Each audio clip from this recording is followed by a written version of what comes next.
les autres nous rejoignent progressivement, hein. Il est 33.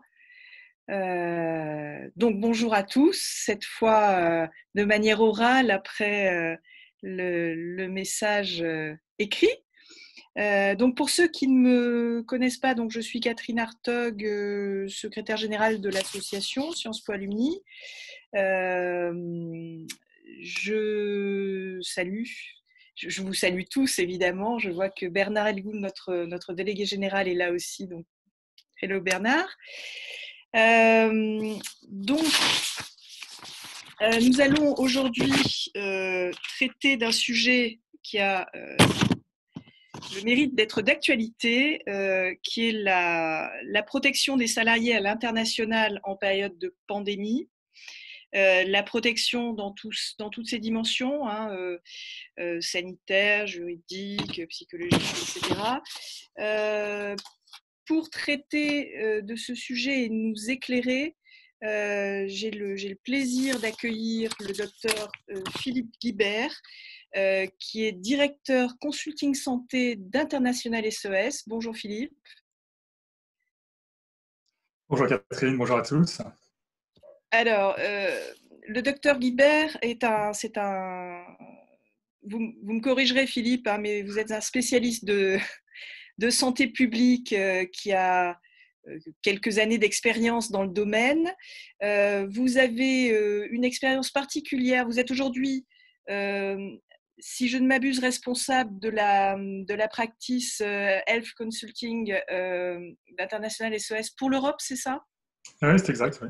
Voilà, mais vous avez une expérience assez longue en Asie, puisque vous avez été en poste à Singapour pendant 9 ans, si je ne m'abuse. Tout à fait, exactement. Voilà. L'Asie où tout a commencé et où tout commence souvent en matière épidémiologique apparemment. Donc vous savez sûrement tout ce qu'il y a à savoir. Vous allez tout nous dire.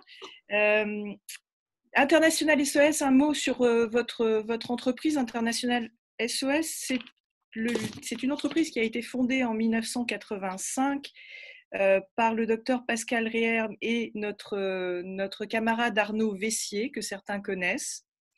C'est aujourd'hui le leader, et c'est un Français, c'est le leader mondial des services de prévention médicale et de sécurité pour, c'est du B2B, hein, c'est pour les entreprises et pour les services d'État en général, hein.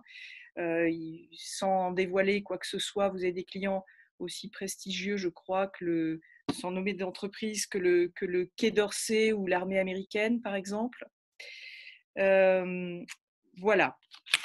Donc, je vois que le compteur, sans s'affoler, commence à tourner un petit peu. Donc, sur la protection des salariés à l'international en période de pandémie, c'est un très vaste sujet. Pour peut-être lancer la discussion, ce qui serait intéressant de nous dire, docteur, c'est est-ce que ce que nous vivons est quelque chose d'absolument exceptionnel, ce dont nous pouvons avoir l'impression parfois, ou est-ce que c'était prévisible? Est-ce que c'est déjà arrivé? Quel est votre sentiment là-dessus? Quelle question, Catherine. Est-ce prévisible, est-ce exceptionnel? Comment vous dire? En reprenant un peu l'historique de ces événements, de ces pandémies, je vais retracer une histoire très, très, très simple. En 2003, en mars 2003, j'étais un jeune médecin chez International SOS et je me souviens tout à fait, après les quelques annonces de l'Organisation mondiale de la santé à propos d'un nouvel agent infectieux qui aurait été identifié en Chine et à Hong Kong, et à la lumière de ces premières informations, avoir été quelques jours après bombardé de questions de la part de nos clients, travaillant en Asie, mais également en lien avec leurs opérations en Asie, sur des questions aussi simples que pouvons-nous rester? Devons-nous rapatrier nos expatriés? Devons-nous arrêter les voyages? Je ne sais plus quelle réponse on a donnée, mais soyez certains que ce sujet de la pandémie, c'est-à-dire de l'événement ou la crise sanitaire majeure qui aurait un impact non seulement sur les sociétés, mais également les entreprises, était déjà dans les années 2000, quelque chose qui importait aux entreprises. Alors l'histoire a montré qu'en se répétant, c'est devenu un sujet d'amplitude pour les entreprises, puisqu'après le SRAS en 2003, pour lequel peu d'expatriés ont été évacués, je dirais, les voyages se sont un peu restreints, en sachant que la maladie affectait surtout les grandes métropoles, Hong Kong, Singapour, Toronto. On a été confronté à une autre situation, la pandémie H1N1, la grippe aviaire en 2009, où là, en effet, les entreprises, les gouvernements avaient déjà commencé à mettre en place des plans de préparation et d'anticipation à ce genre d'événements majeurs. En sachant que, je me souviens très bien, à cette époque, on a eu absolument tous les cas de figure en termes de réponse, depuis des plans extrêmement structurés où tous les voyages avaient été suspendus, où les personnes avaient été screenées, on devait vérifier leur état de santé, jusqu'à une approche très minimaliste où simplement l'entreprise distribuait une boîte de Tamiflu, qui était l'antiviral efficace à l'époque. Il considérait que c'était la fin de sa responsabilité. Donc on a beaucoup appris à l'issue de cette pandémie, ce qui a servi également en 2009, lorsque l'épidémie d'Ebola, qui n'était pas une pandémie, donc circonscrite à quelques pays d'Afrique de l'Ouest, a été déclarée d'une envergure et d'une amplitude jamais vue auparavant, avec un impact, encore une fois, sur les entreprises présentes sur place, les voyageurs et les quelques expatriés. Donc, ce que l'on a appris depuis, et pour répondre à votre question, sur un événement d'une amplitude exceptionnelle, on a appris plusieurs choses de ces crises qui nous positionnent aujourd'hui un peu mieux qu'on pourrait l'imaginer vis-à-vis du coronavirus. Premièrement, l'aspect ressources humaines. Je me souviens très bien que les premières cellules de crise qui ont été montées par ces entreprises pour la pandémie ou même pour Ebola ont invité pour la première fois des responsables des ressources humaines à s'asseoir à la table de la gestion de crise. Pourquoi ? Parce que pour la première fois, l'entreprise reconnaissait que l'enjeu majeur de cette crise n'était pas leur propriété, leur capacité intellectuelle, mais vraiment les personnes, les individus, les employés. Donc pour la première fois, les ressources humaines à la table de la gestion de crise. C'est également à l'époque où le poste de gestion de crise a été développé. Dans beaucoup d'entreprises, la fonction de risk manager, de gestionnaire de risque, a été identifiée et a été mise en place, avec pour mission, entre autres, de prendre en charge les risques sanitaires, tels que les pandémies. Un autre point également qui était appris de ces crises, c'est de reconnaître que le lieu de travail tient compte également du lieu de déplacement, la mobilité internationale en tant que telle, et de la responsabilité de l'entreprise. Donc cette prise de conscience, qui tourne autour du concept de duty of care, de responsabilité morale et sociale des entreprises, a vraiment été, je dirais, a été baignée de ce que l'on a appris de ces événements, de ces crises, pour reconnaître qu'en effet, un expatrié, un voyageur confronté à une crise sanitaire devait être couvert, devait être en tout cas formé, prévenu et suivi par l'entreprise, puisque le voyage est le lieu de travail. Enfin, dernier point, je dirais les technologiques. L'évolution de ces dernières années, on le voit aujourd'hui même, la prise en charge de la crise sanitaire repose énormément sur la technologie.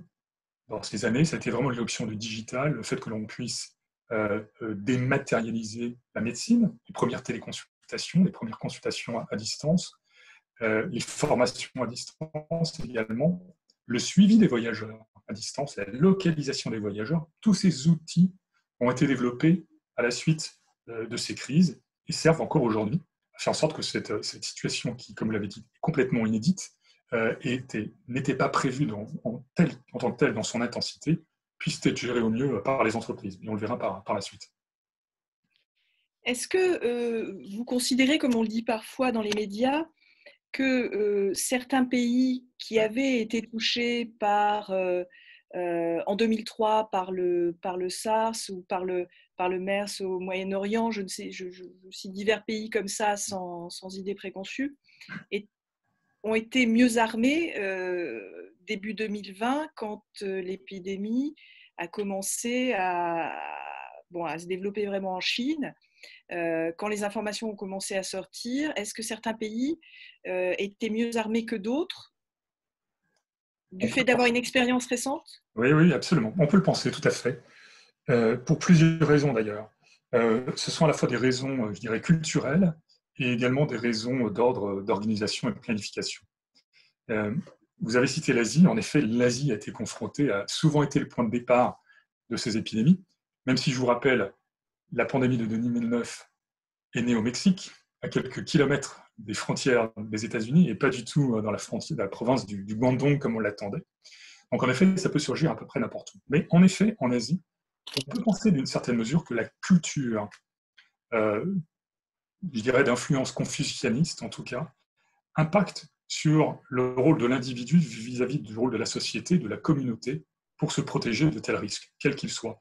Et que, encore une fois, la communauté prime sur l'individu, ce qui est extrêmement important, comme on le voit dans ces situations actuelles, où la protection de tous dépend des attitudes et des comportements de chacun.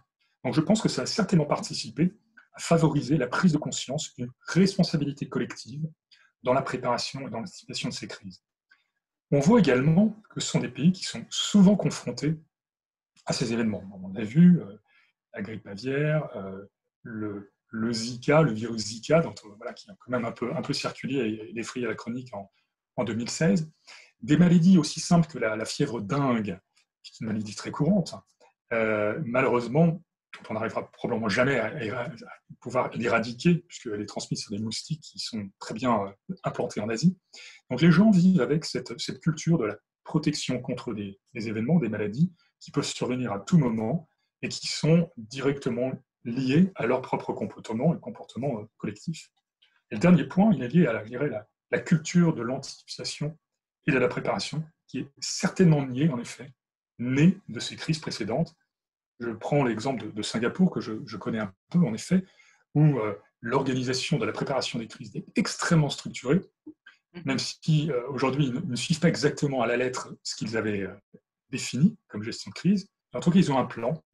Et je me souviens en particulier en 2013, j'étais à Singapour, où les 10 ans du SRAS, qui avait affecté sévèrement Singapour en 2003, avaient été célébrés, avaient été commémorés comme étant une victoire de la société sur un événement extérieur qui n'avait pas justement déstructuré la communauté, mais qui l'avait au contraire renforcée. Donc, pour toutes ces raisons, à la fois culturelles et organisationnelles, je pense que certains pays d'Asie, Singapour, Hong Kong, Taïwan, la Corée du Sud, ont certainement une longueur d'avance sur l'anticipation et sur les mesures à mettre en œuvre et la capacité à déployer ces mesures le plus rapidement possible dans la communauté avec un degré d'acceptation très élevé. Alors, est-ce que on a l'impression donc que ce savoir vulnérable, finalement, c'était un avantage et se croire invulnérable, c'était un inconvénient. Comment ça s'est traduit en Asie au niveau des entreprises? Parce que là, on parle de la prise de conscience d'une société ou d'un État qui gère la dite société, mais comment ça s'est traduit tout de suite, par exemple, dans un pays comme Singapour, au niveau des entreprises? Alors, plusieurs aspects. Premièrement, comme je le disais, l'organisation de la réponse à une crise sanitaire majeure est très bien cadrée. Il y a un plan avec des degrés de sévérité qui correspondent à la propagation du virus ou de l'agent infectieux sur le territoire et qui permettent de déployer, de décliner des mesures de plus en plus complexes et restreignantes de l'activité de la société. Donc les entreprises ont à suivre d'une certaine mesure et à se conformer à cette réglementation de gestion de crise. Mais on a vu également donc, les entreprises très rapidement prendre les bonnes mesures, je dirais, qui ont tourné principalement sur plusieurs sujets. Premièrement, c'est la communication. Les entreprises se sont fait le relais des messages disséminés par le gouvernement, mais également par les organisations internationales. Donc, véritable relais d'information et de communication de ces messages auprès de leurs employés, pour leur dire que non seulement pour renforcer ces messages, et pour faire passer le message que l'entreprise était partie prenante du dispositif de lutte ou de contrôle de cet événement. Donc je pense que c'est un point très important parce qu'il nous concerne aujourd'hui en particulier dans cette période de déconfinement, de participer à disséminer les messages de prévention qui prévalent aujourd'hui et pour lesquels on va devoir vraiment s'en imprégner jusqu'à ce que deviennent des automatismes. Donc là, je dirais que c'est quelque chose que les entreprises ont fait de manière très large et continuent à faire aujourd'hui. Il y a également le sujet de la mobilité. Très rapidement, les entreprises ont participé également à cet effort des États, des gouvernements, à restreindre la mobilité, à limiter les voyages, en considérant que les voyageurs étaient source d'infection, source d'importation de cas, ou source d'ennuis administratifs, parce que, comme vous le savez, pour des raisons administratives, de visa de quarantaine, certains collaborateurs ont pu se retrouver bloqués dans leur pays de destination sans pouvoir y rentrer. Et je peux même citer des exemples de personnes que nous connaissons à Singapour, qui étant parties pour des missions professionnelles dans d'autres pays, n'ont toujours pas pu rentrer après plusieurs mois, puisque non considérées comme personnes essentielles, elles n'ont pas l'autorisation de réintégrer le territoire. Donc pour ces raisons, très rapidement, les entreprises ont considéré que la mobilité internationale devait être restreinte au maximum et ont participé à diminuer le flux d'importation de cas. D'accord. Justement, pour une entreprise multinationale ou tout au moins qui opère à l'étranger, il me semble que la difficulté de cette crise, c'est qu'à la fois qu'elle est multifocale, il peut y avoir des foyers, je ne parle pas des foyers épidémiques, mais des foyers en tout cas de problèmes qui peuvent être effectivement typiquement sanitaires ou de rapatriement ou des problèmes de blocage de personnel, même s'il n'y a pas de personnel directement affecté par le Covid-19. Donc, il peut y avoir pour une entreprise des situations de salariés très, très différentes selon les pays, avec des niveaux d'ailleurs de gravité différents, des niveaux de problématiques différents, et sur des territoires qui mettent en place des législations exceptionnelles ou des réglementations tout à fait différentes les unes des autres. Donc, quel conseil donneriez-vous à une entreprise qui se trouve dans cette situation-là, qui a une entreprise française, par exemple, qui a des personnels à Singapour, des personnels au Mexique, pour prendre des pays qu'on a cités? On vient au cœur de cette présentation avec cette question et je vous en remercie. Je pense que vous touchez un point extrêmement important auquel sont confrontées les entreprises aujourd'hui. C'est une extrême agilité de la gestion de cette crise au niveau global. Je dirais que de manière peut-être à l'emporte-pièce, on ne peut plus considérer le monde comme des gros blocs en disant l'Asie est en vert, l'Europe est en orange, l'Amérique est en rouge, et d'appliquer des mesures globales pour tout le monde. Aujourd'hui, on a des entreprises qui viennent vers nous, International SOS, où nous demandons, dans certains counties des États-Unis, quelle est la différence de transmission d'un county à un autre pour optimiser la manière dont leurs employés vont se rendre ou vont travailler ou vont visiter des clients. Donc, comme vous l'avez très bien dit, le niveau de granularité de l'information, le niveau de granularité de la gestion de cette crise devient de plus en plus fin et de plus en plus complexe. Alors, pour répondre à votre question, aujourd'hui, comment font les entreprises pour gérer cette problématique? Premièrement, elles s'informent. Elles se dotent des outils et des sources d'information pour pouvoir prendre les bonnes décisions. On a énormément, comme vous le savez, de sources qui sont officielles, officieuses, gouvernementales, paragouvernementales, privées comme les nôtres, qui permettent aux entreprises de se faire une idée justement de l'impact de la crise dans les pays, dans les destinations ou dans les lieux dans lesquels ils envoient leurs collaborateurs ou ils ont des expatriés. Donc avoir accès à cette information, le niveau d'impact, le niveau de risque pays, d'un point de vue santé et de sécurité également. Donc, c'est-à-dire comprendre les deux enjeux. Et tout à fait ne pas pouvoir accéder à un hôpital aujourd'hui dans un pays puisqu'il y a des manifestations qui en empêchent l'accès, tout simplement. Ou alors, parce qu'il y a des actions vis-à-vis des employés internationaux de la part des personnes locales. Donc on s'est retrouvé dans des situations de sécurité. Les expatriés devaient être confrontés à des problèmes purement sécuritaires, tout simplement, qui compliquaient leur situation sanitaire.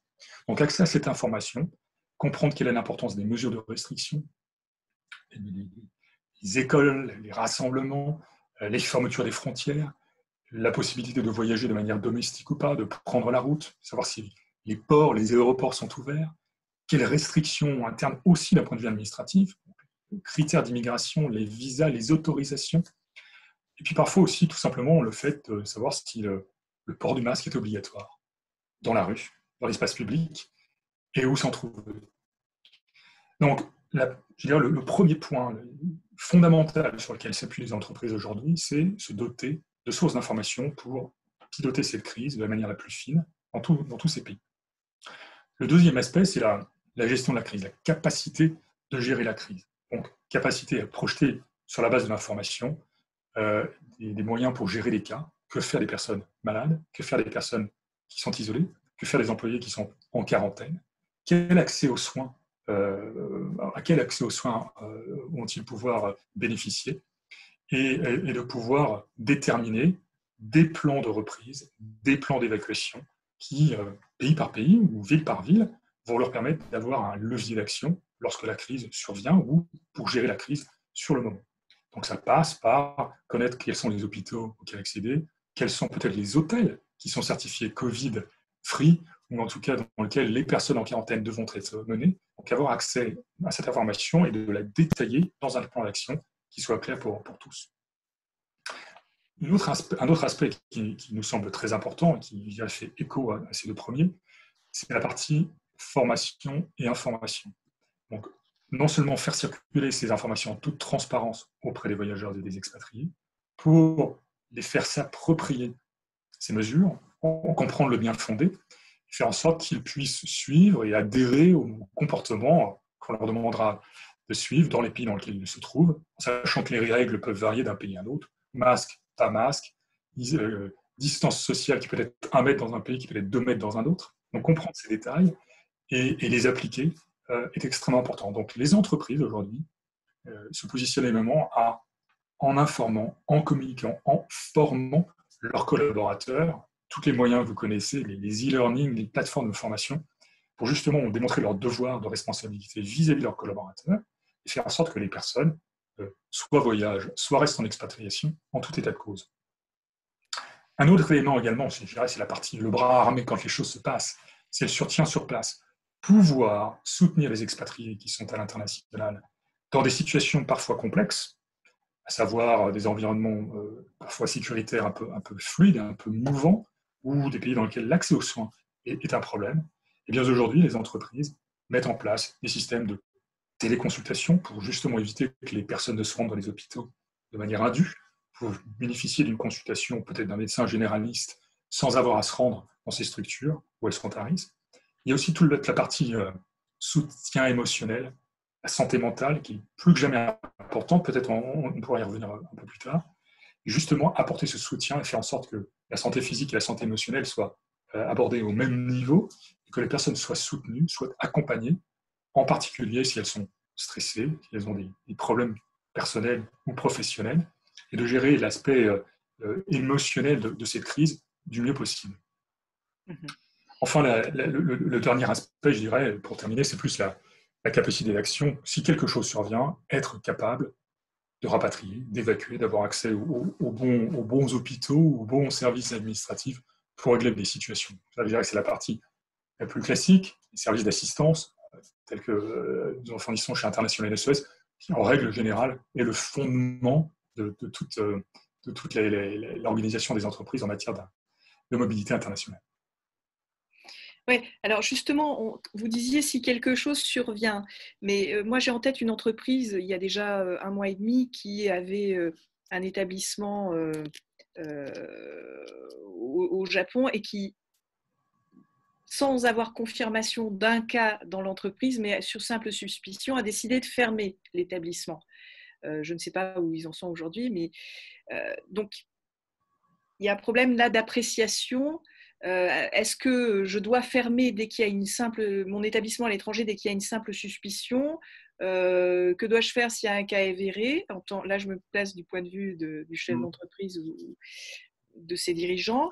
Et puis, inversement, maintenant que nous sommes tous peu ou prou en phase de déconfinement, plus ou moins avancé, c'est un vrai problème pour les entreprises aussi, qui ont des employés dans différents pays qui ne sont pas au même degré de déconfinement. Il y a forcément des traitements qui vont être appliqués de manière différente, avec des prises de risques différentes pour l'entreprise elle-même à reprendre une activité à tel. On voit bien que c'est compliqué pour les entreprises. Est-ce qu'il y a une méthode, est-ce qu'il y a un mode d'emploi pour l'entreprise pour lui garantir le minimum de prise de risque et de protection de ses salariés, justement?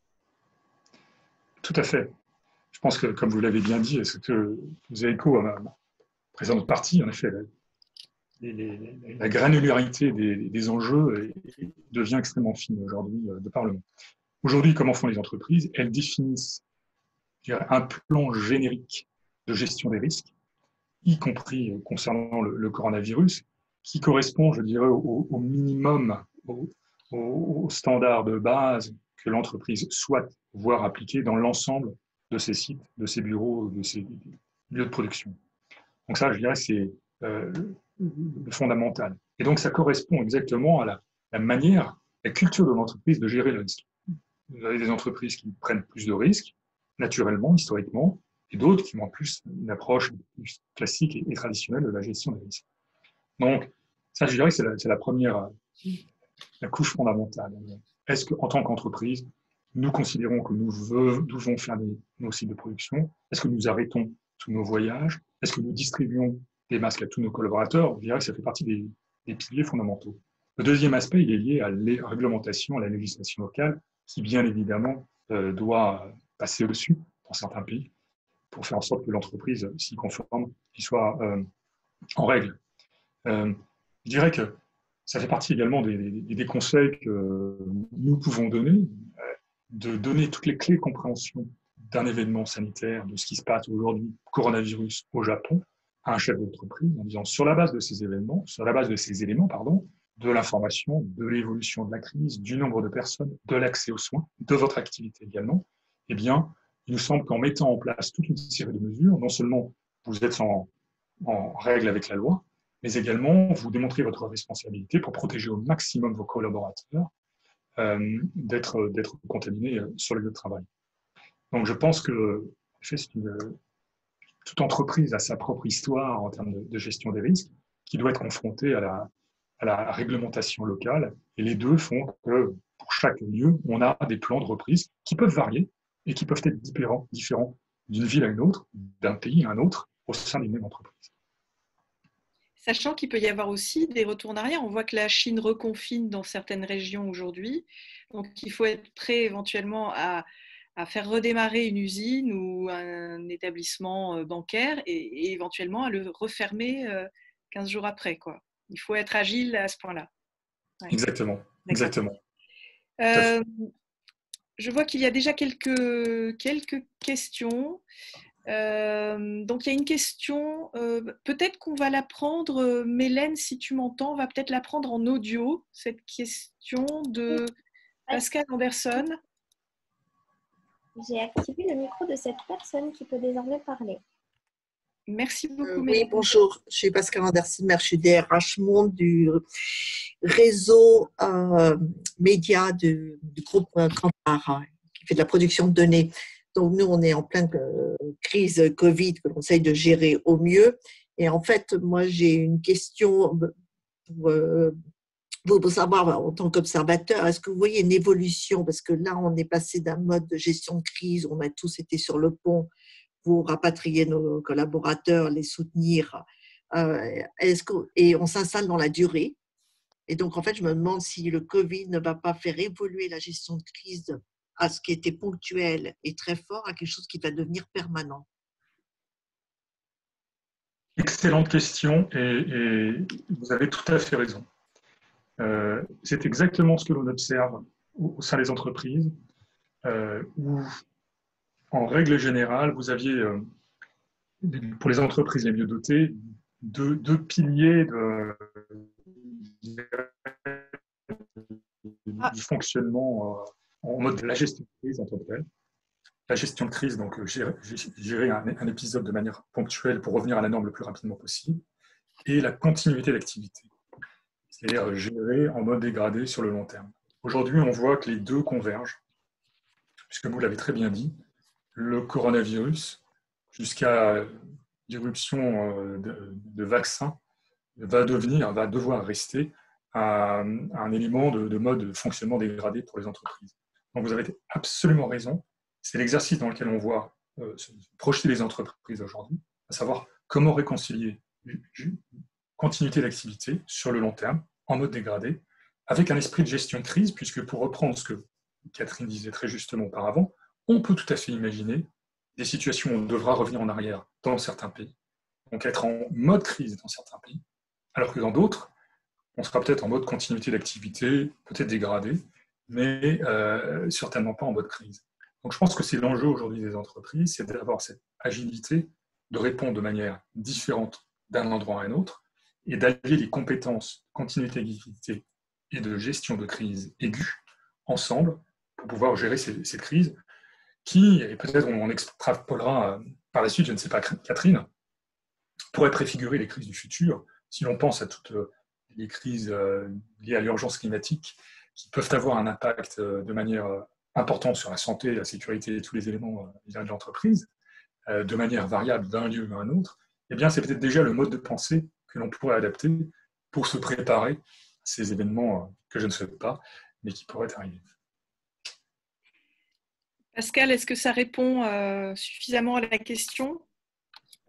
Oui, tout à fait. C'est-à-dire qu'en fait, nous, on est en plein dans cette transition et on est en réflexion. C'est-à-dire qu'on sait gérer une crise ponctuelle et puis on a les bons partenaires pour nous aider. Là, on s'installe dans la durée et je pense qu'on ne sait pas encore très bien où mettre le curseur. Absolument. C'est bon pour les entreprises aujourd'hui. Hein. Non, c'est la problématique des entreprises aujourd'hui, qui n'était pas une problématique il y a même un trimestre. C'est la réalité des entreprises aujourd'hui. Comment concilier et s'inscrire dans la durée avec les bonnes ressources, les bons outils.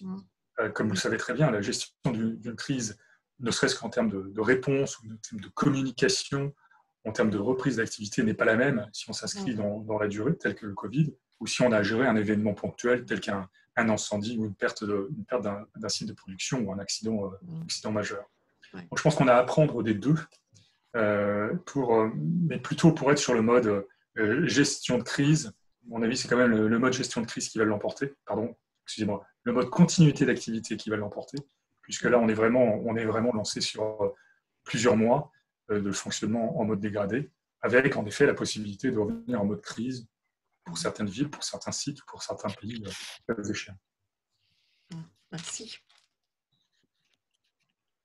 Comment voyez-vous, docteur, le rôle de la médecine du travail dans les entreprises ? Est-ce que cette fonction-là, pour ce qui concerne les salariés à l'international, ne va pas être amenée à prendre plus de poids en termes de conseils internes, de prévention ? Absolument. Je pense que c'est tout à fait une opportunité pour la médecine du travail peut-être de reprendre certaines marques en entreprise, puisqu'aujourd'hui elles deviennent la courroie indispensable d'information médicale dans les deux sens entre le comité des employés et l'employeur en tant que tel. J'en veux pour preuve le rôle des médecins qui vont participer à la reprise d'activité aujourd'hui, donc sur la base de quels critères un employé va pouvoir reprendre le chemin du travail. Et je parle en particulier des employés qui appartiennent à la catégorie des personnes à risque liées au coronavirus, une information qui doit rester évidemment confidentielle pour l'employeur et qui est extrêmement importante pour l'employé, et dont la responsabilité du médecin du travail est justement de faire en sorte que l'exposition de cette personne puisse être adaptée d'une certaine mesure, sans que divulguer quoi que ce soit en termes de santé vis-à-vis de l'employeur pour lequel il travaille. Donc je reste persuadé que plus que jamais, la médecine du travail a un rôle à jouer aujourd'hui dans la crise de Covid, en France en particulier, pour non seulement faire passer des messages vis-à-vis des employés sur les mesures à prendre, sur les comportements, sur les attitudes, mais également de pouvoir gérer des situations très particulières qui vont pouvoir naître du fait que certaines personnes vont se sentir à risque pour des raisons médicales et que les décisions qui correspondront à cette prise en charge doivent être prises, je dirais, dans le cadre de la médecine du travail en France. Donc rien ne change. On a une nouvelle opportunité de jouer un rôle plus important pour ces médecins du travail. Alors, dans l'ordre, il y avait non pas une question d'Olivier Leroux, je vois, mais une remarque. Peut-être Olivier Leroux veut-il prendre la parole ou pas? Oui, c'était juste une remarque. Oui. On ne peut que souhaiter que la médecine du travail soit plus impliquée. Moi, personnellement, je travaille dans une société de conseil en santé-sécurité au travail. Donc, je peux vous dire qu'on est au cœur du sujet. Il se trouve que les moyens qui sont aujourd'hui alloués à la médecine du travail et les capacités d'organisation de la médecine du travail, notamment en termes de ressources, étant assez limités, ça va être tout un challenge. Enfin, je veux dire, pas plus que les entreprises, la médecine du travail n'était prête à prendre en charge une pandémie de cette ampleur-là. Et on ne peut que souhaiter que ça repositionne le rôle de la médecine du travail, mais ça va être très, très difficile. Et je pense que beaucoup d'entreprises vont se tourner vers des supports privés du type de celui que Philippe Guibert apporte avec International SOS pour les entreprises qui travaillent à l'international, mais celles qui travaillent sur le sol national et qui sont confrontées aussi à cette logique de continuité d'activité vont devoir s'entourer de conseils autres parce que malheureusement, il y a de la limitation de ce côté-là. C'était juste une remarque. Non, je vous rejoins absolument. Personne n'était prêt, évidemment. Et les moyens alloués à la médecine du travail en règle générale sont un véritable enjeu pour justement leur permettre de jouer leur rôle véritablement au sein des entreprises. Mais je reste persuadé, comme vous le partagez, que c'est une opportunité de reprendre un statut, de reprendre un rôle, de conseiller auprès des employeurs pour la gestion de cette situation particulière à des employés qui seront peut-être les plus exposés, les plus à risque.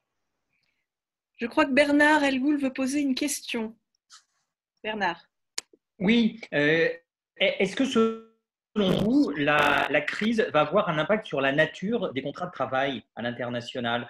À savoir, ces dernières années, on a vu à l'échelle de la décennie écoulée une multiplication des contrats de travail de droit local plutôt que des contrats d'expatriés. Est-ce que, selon vous, la crise va accélérer ce phénomène, ce processus, ou c'est des choses qui ne sont pas forcément liées l'une à l'autre? Qu'est-ce que vous en pensez? De répondre en tant que médecin, mais par contre, ce que je peux vous dire, c'est que on constate dans certaines entreprises aujourd'hui une réflexion sur justement la place des expatriés dans certains postes clés où, comme vous l'avez très bien dit, on a basculé ces dernières années sur des modes d'employés locaux plus, si je puis me permettre, avec quasiment, dans certaines fonctions, la disparition de tous les postes des expatriés. Et aujourd'hui, ces entreprises se trouvent confrontées à un challenge en termes de leadership de la part de ces personnes, en disant il nous manque quand même un expatrié, ou en tout cas l'expatrié qui était en poste auparavant peut-être est un poste défaillant pour lequel on aimerait peut-être revenir en arrière. Donc je ne sais pas si les contrats de travail vont évoluer. Peut-être évolueront-ils en termes d'aptitude. L'entreprise à prendre toute précaution pour juger de l'aptitude d'un expatrié à pouvoir partir dans ce pays sur la base de nouveaux critères. L'état de santé, évidemment, mais la capacité à gérer une crise et le statut émotionnel, la santé mentale des personnes. Donc peut-être qu'il y aura des choses qui évolueront sur cet aspect-là. Mais pour répondre typiquement sur votre question d'évolution du droit du travail, du contrat du travail, je serais bien en peine de pouvoir vous répondre directement, malheureusement. Sébastien Andersen-Maire, si vous permettez, moi je voudrais dire deux choses là sur cette question. En tant que DRH international, c'est vrai que, et je ne suis pas la seule, hein, c'est une vraie tendance de fond, il y a une réduction du nombre des expatriés pour deux raisons. La première, il y a une raison coût. c'est qu'un expatrié en général coûte 4 fois son salaire. Donc, ça devient très prohibitif et il y a une vraie analyse de la valeur de l'investissement. La deuxième, c'est que de plus en plus, là où on envoyait autrefois des expatriés parce qu'il y avait un défaut de main-d'œuvre de qualité, c'est moins vrai. Et donc, on trouve aujourd'hui des autochtones ou des locaux avec le profil requis qui font qu'il y a une moins grande pression à prendre des expatriés. Il faut ajouter à cela que les gouvernements locaux font pression pour qu'on prenne des locaux. Donc, quand on combine ces 3 facteurs, le coût, la qualité de la main-d'œuvre qui a fortement progressé ces dernières années dans beaucoup d'endroits et la pression des gouvernements locaux, c'est vrai qu'il y a une diminution du nombre des expatriés. Je ne pense pas qu'il y ait une disparition, mais je pense que ça devient des choix beaucoup plus stratégiques et bien pensés parce que c'est pas facile. Alors après, est-ce que la pandémie, je pense que c'est plus là une philosophie d'entreprise. Quelle couverture en tant qu'entreprise on veut garantir à tous nos collaborateurs à travers le monde. Et ça va au-delà de la notion d'expatrié. Donc vous vous posez la question, est-ce qu'on veut par exemple des assurances vie partout? Or aujourd'hui, ce qui est difficile, c'est que les expatriés en général, où on trouve, j'aurais dû dire, on trouve maintenant un compromis, c'est des étrangers qui ont un contrat local, mais plus, avec des compléments. Mais on peut créer des inégalités, un problème d'équité entre le local qui a moins d'avantages, d'avantages sociaux et un expatrié ou un local plus. Donc, en fait, nous, en tous les cas, notre entreprise se pose la question, c'est quoi notre philosophie de couverture de tous nos collaborateurs pour qu'il y ait un peu plus d'équité? Alors, je ne sais pas si je réponds à votre question, mais je ne sais pas si la pandémie va sans doute forcer à réfléchir davantage quelle couverture on donne à tous nos collaborateurs. En revanche, elle ne va pas changer la gestion des expatriés. Je pense qu'on est quand même dans une tendance de fond de réduction. Alors moi, je ne suis pas dans le pétrole, je n'envoie pas des gens en Angola ou dans des pays très particuliers. Je fais de la gestion de données, donc c'est particulier, mais ce n'est pas à risque. Donc je pense que je n'ai qu'une vision. Il y a certainement des entreprises qui ont une vision un petit peu différente, mais nous, on est quand même dans une diminution des contrats d'expatriation. Docteur Guibert, est-ce que vous voyez également une tendance de ce genre-là pour les fonctionnaires expatriés des différents États? Est-ce que les contingents diplomatiques, etc., est-ce que vous sentez qu'il va y avoir une réduction ou pour des raisons de gestion de ressources humaines aussi? Et puis peut-être tout simplement trouver des candidats pour partir dans certains pays? Écoutez, je ne sais pas. Je pense qu'en effet, les États sont dans des logiques de réduction des coûts, comme tous.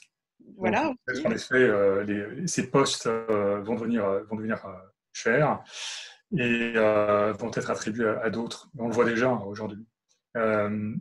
Encore une fois, alors est-ce que la pandémie précipitera ces décisions?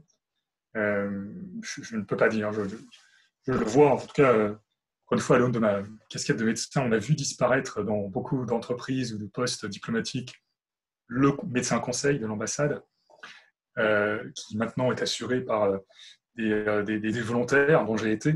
Mais voilà, cette fonction a complètement disparu. Donc on peut penser qu'en effet, à terme, d'autres fonctions pourraient disparaître, tout simplement pour des raisons de coût budgétaire. Très bien. Comment est-ce que vous avez une vision à ce jour, évidemment, hein, des bonnes pratiques de déconfinement? Est-ce que vous avez quelques conseils à donner à des entreprises qui ont du personnel expatrié ou qui ont des personnels en mobilité internationale très fréquemment? Est-ce que dans les pratiques de reprise d'activité, certaines entreprises ont appris de la crise et mettent en place, outre les gestes barrières et tout ce que l'on sait, des pratiques intéressantes qui pourraient être exemplaires, ou c'est trop tôt?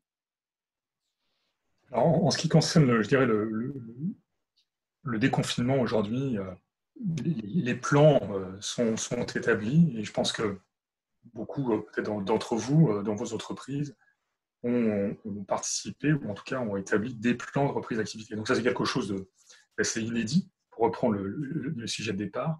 Ouais. On voit les entreprises définir des plans de reprise d'activité, de retour au travail, de retour au bureau, donc qui font partie, je pense qu'on avait dit, soit des plans de continuité d'activité, soit des plans de gestion de crise, donc insérés comme des éléments de ces plans, mais donc qui formalisent de manière très claire la manière dont le travail doit reprendre, les règles, les comportements, la manière ou les moyens dont se dote l'entreprise pour protéger les collaborateurs, que ce soit en termes de masques, que ce soit en termes de tests, que ce soit en termes de gestion des cas, sur le siège et à l'international, puis la gestion de la mobilité, sur quels critères les personnes peuvent être amenées à reprendre des voyages, les autorisations, les moyens, les kits, l'évaluation de l'impact dans le pays de destination, donc le fait qu'une personne puisse être amenée à voyager ou pas, en tenant compte de l'ensemble des paramètres santé, sécurité et administratifs.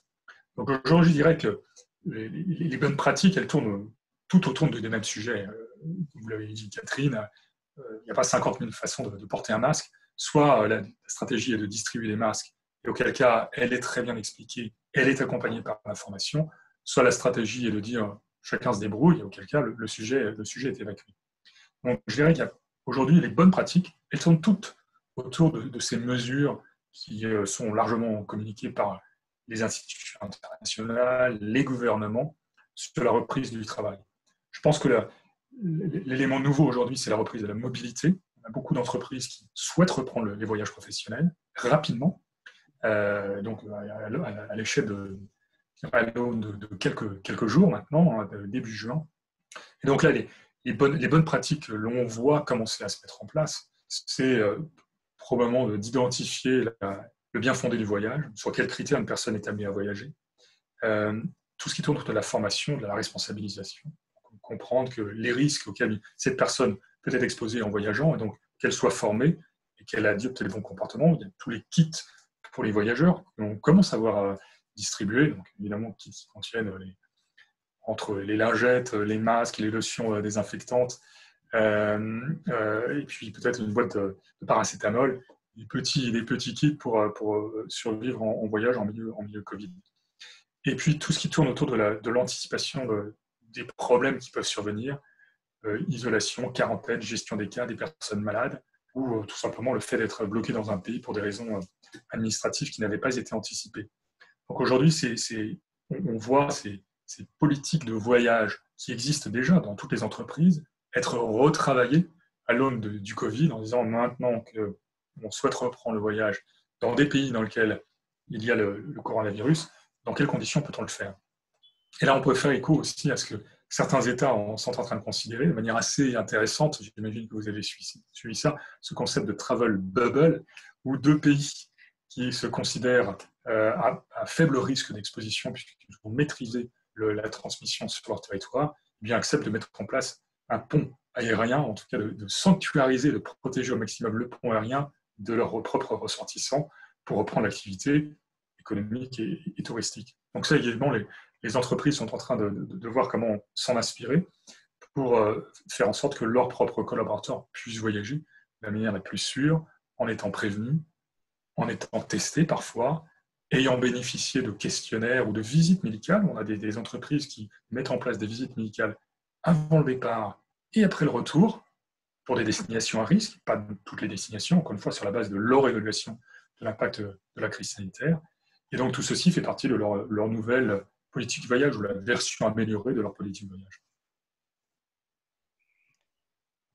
Y a-t-il des pays aujourd'hui, on peut penser au Brésil par exemple, qui représente un risque particulier aux yeux des entreprises? Il y a beaucoup d'entreprises françaises ou européennes qui sont implantées au Brésil, qui ont de nombreux échanges.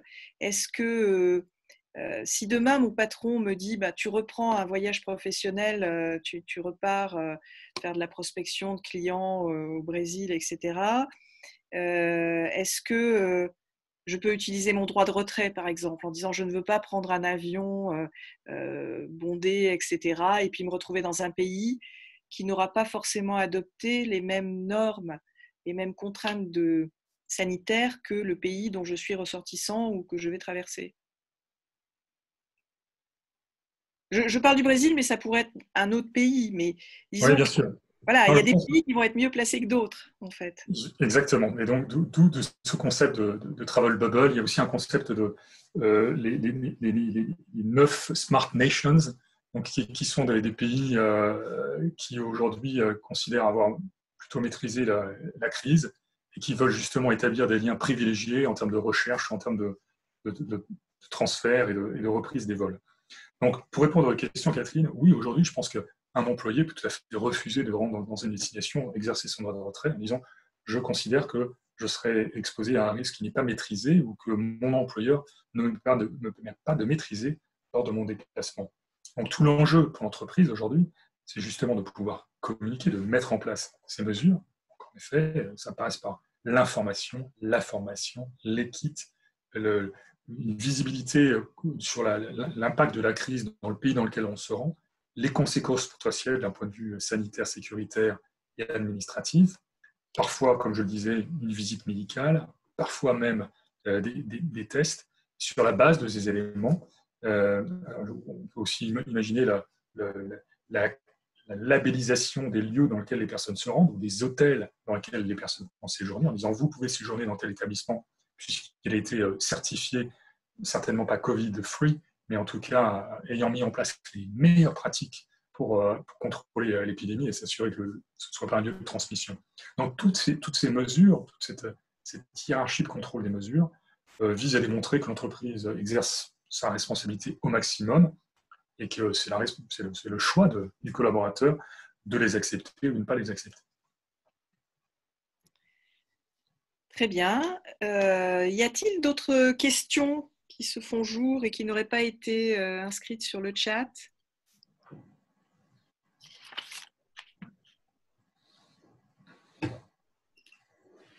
Non, peut-être pas.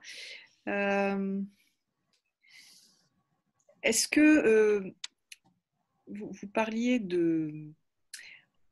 Moi, j'ai l'impression, enfin c'est une impression plutôt qu'une question, j'ai l'impression qu'il se joue quelque chose d'important entre les salariés et leur entreprise, dans le lien de confiance. Il va se jouer quelque chose d'important.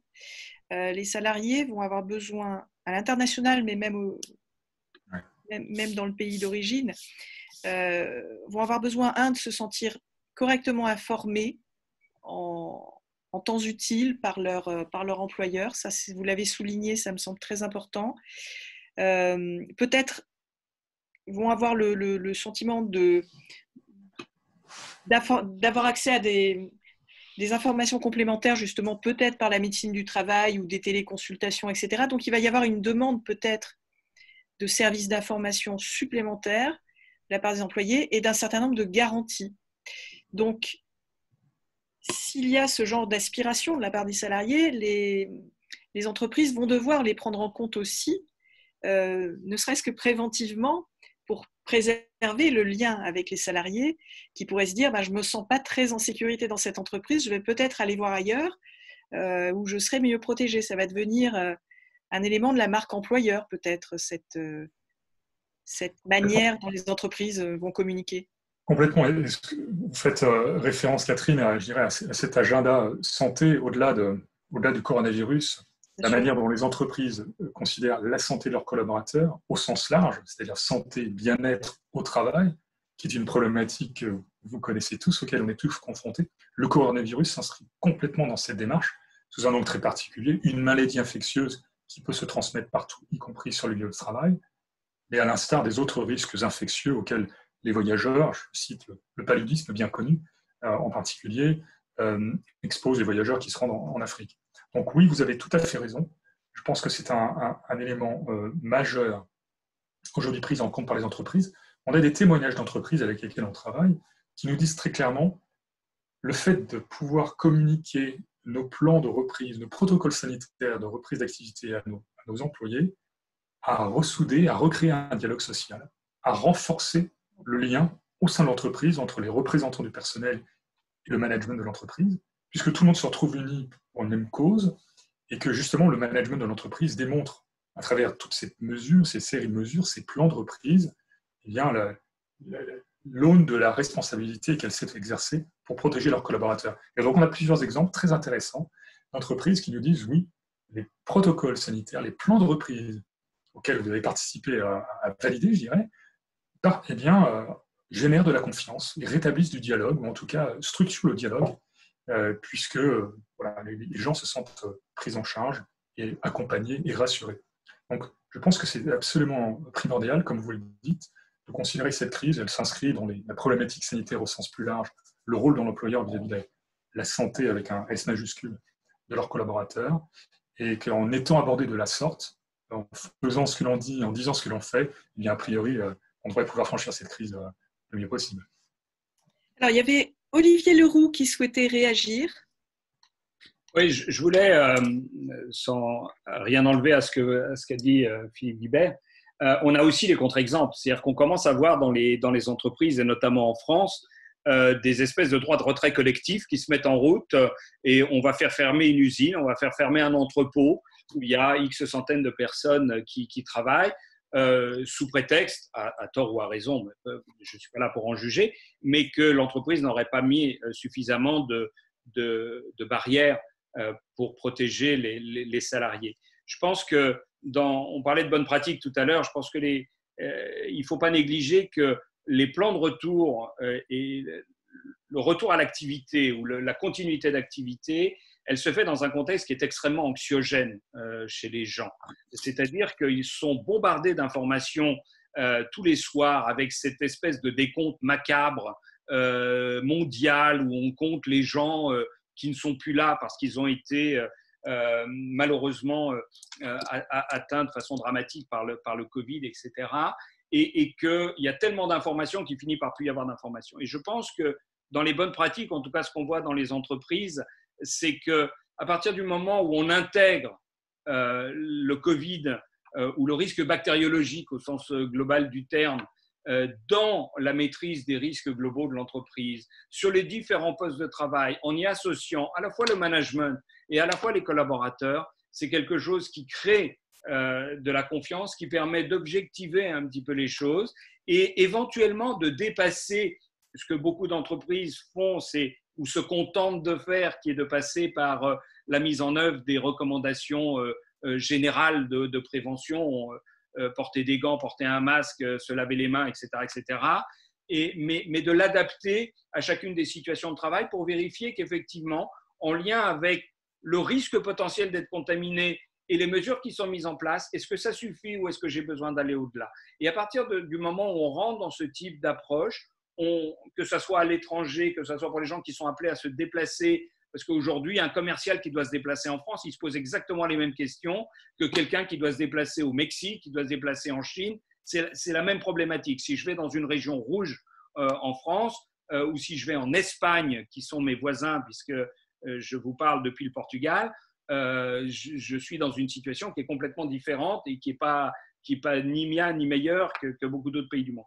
Donc, je pense que se réapproprier le risque bactériologique dans la maîtrise des risques, en y associant les managers, le management de l'entreprise et les collaborateurs dans une évaluation objective de ce qui se fait et de vérifier que ce qu'on met en place est suffisant, voire de le renforcer, que ce soit techniquement, organisationnellement ou humainement, peut y aider.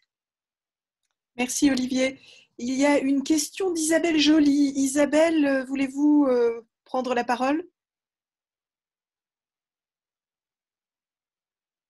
Alors peut-être, Mélène, il faut ouvrir le micro d'Isabelle.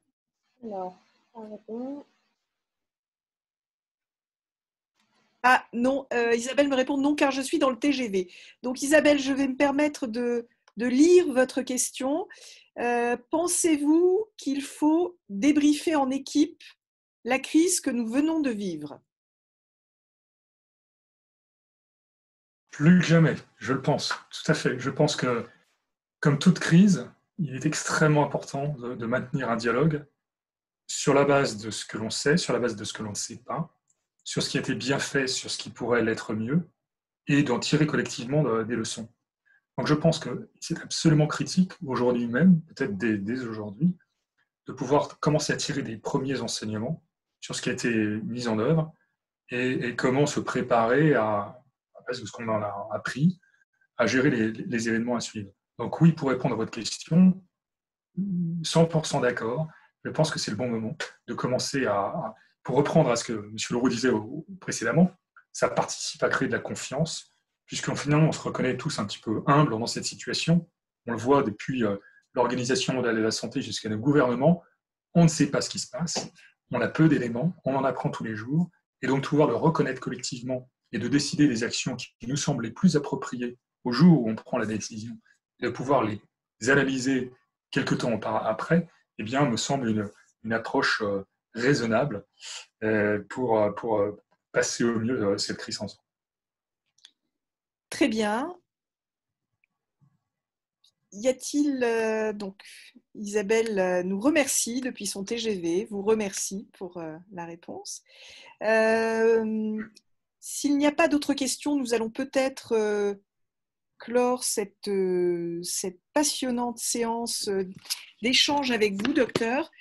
Y a-t-il une dernière question? Non? Écoutez, merci beaucoup pour ces réponses à la fois.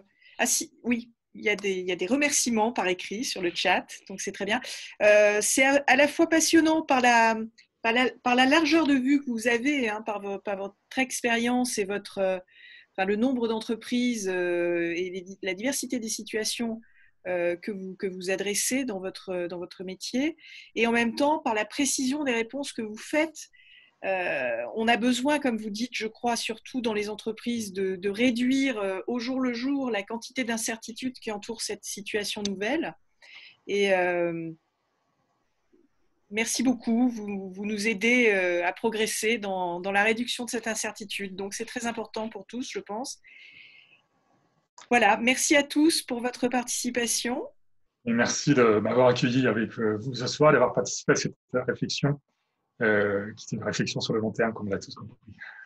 Parfait. Merci beaucoup et au revoir à tous. Merci, bon week-end. Merci, au revoir. Bon week-end.